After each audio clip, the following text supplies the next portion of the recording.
amma daga baya za ku ga ta zo tana buɗewa tana ƙara jiki. Na ɗaya za ku rasa me ke buɗa ta. Wasu su rinka cewa ko magani take sha ko wani abu, alhanin ba ɗaya ƙanwan biyu. To amma ya kamata ku bincike ta, saboda me yasa? In namiji na kwanciya da mace, in kana da hankali ko kina da hankali da wuri za ki gano, musamman iyayenmu mata. Wasu iyayenmu mata su ga 'ya'ya sun dawo gida, sun fita sun dawo gida da kuɗi da yawa, ba su tambaye 'ya'yanmu ba, sai dai kawai su hau hidimar su kashe kuɗin nan, sai daga baya in an gano me 'ya take yi ya kasance kuma abin zub da hawaye. Domin yanzu zamani ce ta zo da haka, tunda yanzu wata ma sai ki tana tafi tana ita burin tana tafi ta ga ta fito daga gidan karuwai tana yawo, daga an ce kina ina da full confidence ɗinta za ta yi kwatancen inda take zama, kuma alhanin inda take zama za ta zo ta zauna da rana ne da sunan ila tana wani aiki, tana cewa a gidansu tana aiki. To gidansu ba su da wani aiki take yi ba, ta fi ta zama ta buga abinta ta gama harkar da za ta yi ta koma gida. Wasu iyaye sun ce a wancan naga kina kyau, wancan naga kina kiba, o sai an kawo miki jika zaki san tana kyau ko tana kiba ko? Saboda spam ɗin da namiji zai zuba wa mace shi yake buɗa mata jiki, yake ƙara mata kowane ɓangare na jikinta, tamkar yadda ɗa zai zauna a cikin cikin mahaifiyarsa haka zai kasance.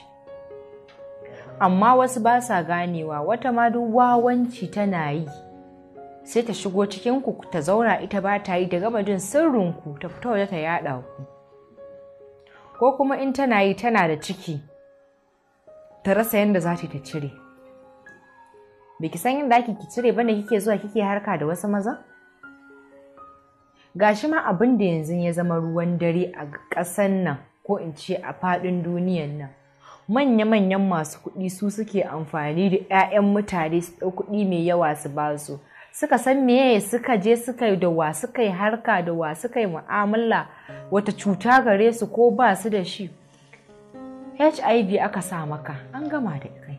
Balantane yanzu abin ta zama ruwan dare ma, cutan sanyi da ake fama da shi mutum ya lalata wa mace gaba, ba dama ki samu. Wasu sun rinka cewa infection, wata zan ba ruwan infection.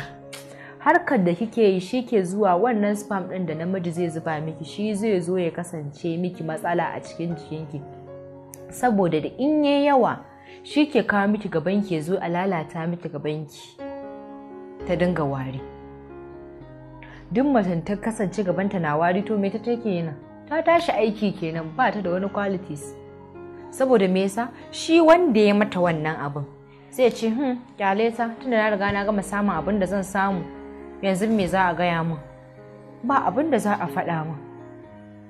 Ko daga kin zo wucewa, wancan hanyar kun san so nawa nake cinta ko wani abu? To ko ma za ki yin, saboda ai ba an ce ka yi ba ne, kuma ba ya zame dole ke ya mata sai kin yi ba.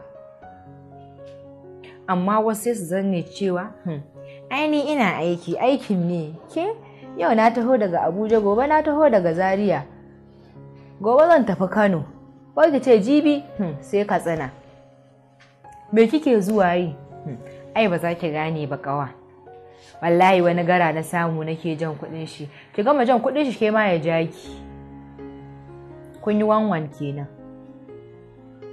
Saboda mace yanzu za ku ga ta zona ta ci wanka ta shiga cikin hotel, ba ta da matsalan kowa, ta je ta iskancinta ta fito da zumbulelen hijabinta kamar mutumiyar arziki. To in ni uwa ce ina da 'ya da take da ƙawa tana wannan abun, shawara ɗaya zan bata. Ta janyo yarinyar a jiki ta dinga bata shawara. In ta zo kuma ita yarinyar da alamun ita ta ja min 'ya, in na ga alamun haka sai in hana ta, ba dole ba ne. Tunda yanzu ma ga namiji, mace ta kawo namiji cikin gidan da aka haife ta, cikin gidan iyayenta, su iyaye na ta gida zan da baki ana hira, amma ban san kwartanta bane shine ta kawo cikin gida, ya zo ya kwanta ya gama bata masu ya tafi, kwana 2 kwana 3 a ga ya da tumbi, a ce ina kyau kwaso shi, kai da ce waye kenan ta bude baki da